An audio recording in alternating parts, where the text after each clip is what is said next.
This is a very special, solemn day, a time where we can reflect on what Jesus has done for us. As I was reading this gospel, I was moved. I was moved just imagining myself there and just imagining how terrifying it would have been for Jesus as he was alone. He didn't have his disciples, he didn't have his apostles, he didn't have his mother around him.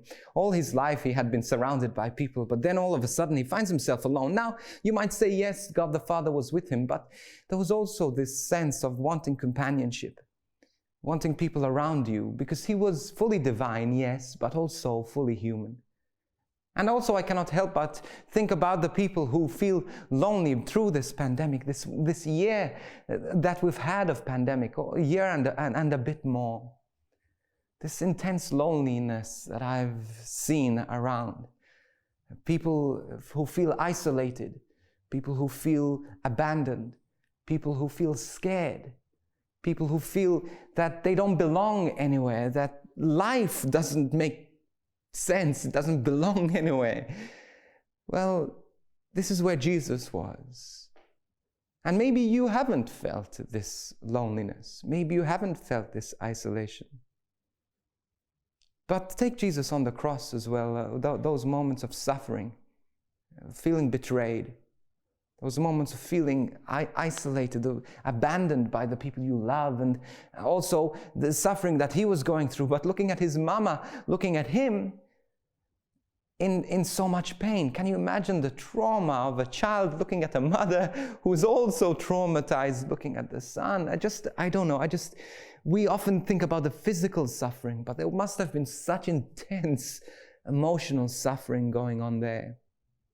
And what I'm saying here is that Jesus knows your emotional suffering. He knows your pain. He knows your loneliness. He knows when you feel helpless, and when you feel helpless in the face of suffering. He knows, and he's there for you, and he's holding you. And this is the beautiful reminder today as we contemplate, we look upon the cross, Jesus who died for you. I encourage you at this moment, just place yourself before the cross. Your loneliness, your suffering, your addictions, your pain, before the cross, knowing that Jesus knows, and he loves you, and he died for this. He took upon the cross so that you might be free.